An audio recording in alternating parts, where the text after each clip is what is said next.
के तौर पर हमारे घर में ये पावर बोर्ड लगा हुआ है, हम इसको यहाँ लगा देते हैं। लगाने के बाद में उसके बाद जो है ये पावर बोर्ड जाता है ये एसएमपीएस के अंदर। देखिए दोस्तों, ये एसएमपीएस में जाता है, यहाँ पर लगता है और ये एसी करंट जा रहा है और यहाँ से जो है डीसी करंट निकलता है।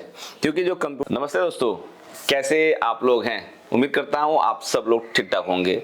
आज वीडियो में आप सबको सिखाने जा रहा हूँ कि कंप्यूटर में एसएमपीएस का क्या काम होता है, अगर ये काम नहीं करे तो क्या दिक्कत हो सकता है, कैसे ये काम करता है। अगर आप भी कंप्यूटर हार्डवेयर के बारे में सीख रहे हैं या आप जो है सीखना चाहते हैं, इस वीडियो को देखिए। आपको एक अच्छा इन्फॉर्मेशन देता हूं जो आपके लाइफ में काम आएगा। देखिए दोस्तों, हमारे लाइफ में कंप्यूटर और लैपटॉप बहुत इंपॉर्टेंट आज के डेट में हो गया है। बहुत सारा काम हम लोग इसी के माध्यम से करते हैं। अगर आप कंप्यूटर रखते हैं तो आपको जानकारी जरूर होना चाहिए। देखिए दोस्तों, ये हमारे हाथ में एक पार्ट है, इसको लोग एसएमपीएस कहते हैं, बहुत सारे लोग कहते हैं स्विच मोड पावर सप्लाई। ये देख लीजिए, ये इसका काम होता है एसी से डीसी में करंट देना। जैसे हमारे घर में जैसे एक पावर केबल है, ये देखिए ये पावर केबल है, और आप देखेंगे अपने घर के अंदर जो है हमारा पावर बोर्ड में 3 पिन दिया रहता है। ये जो है डायरेक्ट अपने पावर बोर्ड में नहीं लगेगा, ये लगेगा हमारे इस पावर कोड के माध्यम से, पावर केबल के माध्यम से। ये जो दिया हुआ है ना, जैसे एग्जाम्पल के तौर पर हमारे घर में ये पावर बोर्ड लगा हुआ है, हम इसको यहाँ लगा देते हैं। लगाने के बाद में उसके बाद जो है ये पावर बोर्ड जाता है ये एसएमपीएस के अंदर। देखिए दोस्तों, ये एसएमपीएस में जाता है, यहाँ पर लगता है और ये एसी करंट जा रहा है और यहाँ से जो है डीसी करंट निकलता है। क्योंकि जो कंप्यूटर में जो पार्ट लगे रहते हैं ना, चाहे मॉसफेट हो जाए, चाहे कंडेंसर हो जाए, आईसी हो जाए, वो डायरेक्ट एसी करंट पे नहीं चलता है, वो चलता है डीसी करंट। दिखाता हूं आपको मैं। जैसे ये है हमारे पास लगे हुए हैं, देखिए ये छोटे छोटे जो है पार्ट लगे हुए, सारा जो है इसमें ये छोटा छोटा डिवाइस जो दिया हुआ है ये डीसी करंट चलता है। इसमें देखिए एक एसएमपीएस पहले से लगा हुआ है, एक पहले लगा हुआ है। दिखाने के लिए आपको मैंने एक एसएमपीएस दिया हुआ। मार्केट में जाएंगे आज के डेट में आपको अलग अलग प्राइस की अलग एसएमपीएस मिलेंगे।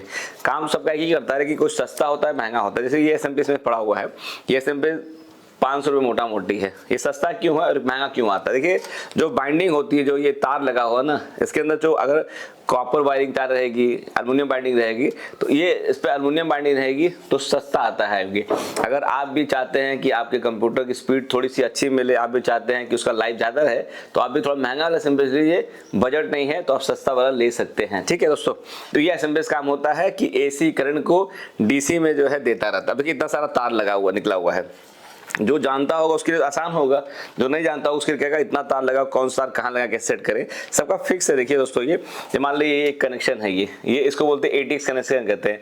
ये जो कंप्यूटर का मदरबोर्ड होता है उसको सप्लाई देने के लिए इसका कनेक्शन किया जाता है। देखिए ये 24 पिन का होता है, इसको लेकर के ये हमारे सीपीयू में मतलब कंप्यूटर में लगता है ये। उसके बाद देखिए एक 12 वोल्ट का कनेक्शन अपने नया आ चुका है कि आजकल जो मदरबोर्ड आते हैं थोड़े हैवी आ चुके हैं, तो अलग से कनेक्शन 12 वोल्ट का और दिया रहता है, ये भी आपका मदरबोर्ड में लगेगा।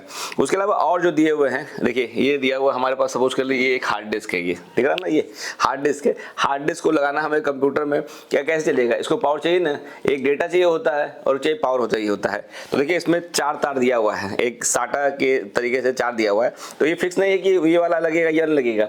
साटा वाला कोई भी ऑप्शन इसमें लगा देंगे, कोई भी तार इसमें लगा देंगे तो इसको पावर मिलना स्टार्ट हो जाएगा। पावर मिलेगा, उसके बाद जो है ये डेटा केबल लगेगा, इसके काम करेगा। इसी प्रकार से मदरबोर्ड हो गया, इसी प्रकार जो है जितने कंपोनेंट दिए हुए हैं इसी के माध्यम से जो है ये काम करता है। अब देखिए हमने ये डायरेक्ट ये लगा दिया, हमने यहाँ पे डायरेक्ट लगा दिया। अब सोचिए एसएमपीएस में ऑन हो जाएगा नहीं हो जाएगा?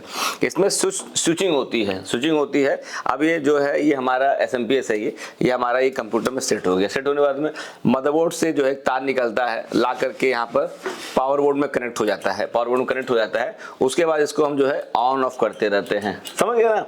तो कोई पूछे या एग्जाम में आपको आता है या आपको ये पार्ट दिखा दे, पूछा क्या चीजें, बता दी भैया स्विच मोड पावर सप्लाई है, इसको एसएमपीएस कहते हैं। इस तरीके से है। अब ये खराब हो जाता है, बहुत बार खराब हो जाता है, क्या हो जाएगा? ये जल जाता है, ये फूक जाता है, तो लोग इसमें पावर नहीं आएगा, लोग समझ नहीं पाते क्या प्रॉब्लम है।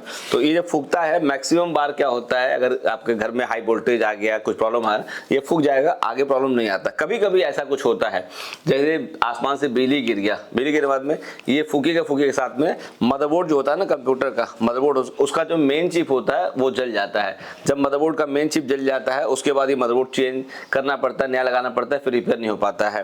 तो इस तरीके से ये काम करता है। तो ख्याल क्या कीजिए कि घर में जब कंप्यूटर रखे हुए हैं तो आप अर्थिंग करवा लीजिए। अर्थिंग करवा लेंगे तो उसके बाद जो है आपका कंप्यूटर सेफ रहेगा, आपके बॉडी को छूने पे करंट नहीं आएगा। अर्थिंग कैसे होता है, किसी बिजली मिस्त्री बुला करके बोल दी भैया कि हमको अर्थिंग करना है, जैसे एग्जांपल तौर पे जैसे 3 तार है दिया, 3 तार दिया हुआ ना, एक इसमें फेज होता है, एक इसमें न्यूट्रल होता है, एक ग्राउंड होता है। तो बॉडी में जब अड़ जाएगा यहाँ से तो करंट नहीं आएगा, और करंट नहीं आएगा जो आपके कंप्यूटर कंपोनेंट दिए हुए हैं, जैसे मदरबोर्ड हो गया, जैसे हार्ड डिस्क हो गया, SSD हो गया, रैम हो गया, इसका लाइफ बढ़ जाता है। अगर उसके अर्थिंग आता है तो वो धीरे धीरे करते करते करते करते वो कंपोनेंट जो है वीक हो जाता है, इसके माध्यम से वो प्रॉब्लम करता रहता है। ये सारी चीज़ें हो गई हैं। तो मुझे लगता है कि अब कोई आपको दिखा के पूछता है क्या चीज़ है भैया, तो सिंपल बता दीजिएगा ये सारी चीज़ें हैं। अब तो बहुत सारे जगह आपको जो है इससे हैवी SMPS मिलेंगे आपको, जैसे 1 लाख का PC लेते, 2 लाख का PC लेते हैं तो आपको जो है वो लिक्विड बेस आपको जो है ऐसा भारी SMPS मिलेगा, आपको मिलेगा। और किसी किसी कंप्यूटर में जो है वो पतला SMPS मिलता है, तो उसका स्ट्रक्चर अलग हो चुका है दोस्तों। बस ये काम इसका है AC करंट को DC करंट करके जितने पार्ट लग रहे थे हमें कंप्यूटर के अंदर सबको सप्लाई देना होता है, यही काम इसका दोस्तों। वीडियो अच्छा लगा हो और आप भी सीख गए हो कि कंप्यूटर में SMPS क्या रोल होता है, तो इसको लाइक करिए, कमेंट बॉक्स में कमेंट करिए, वीडियो को शेयर कर दिए। दुनिया में बहुत सारे लोग जानना चाहते हैं, हो सके वीडियो के माध्यम से उनको कुछ थोड़ा नॉलेज मिले। चलिए आप लोगों को नमस्ते, वीडियो देखने को धन्यवाद आप सब लोग का।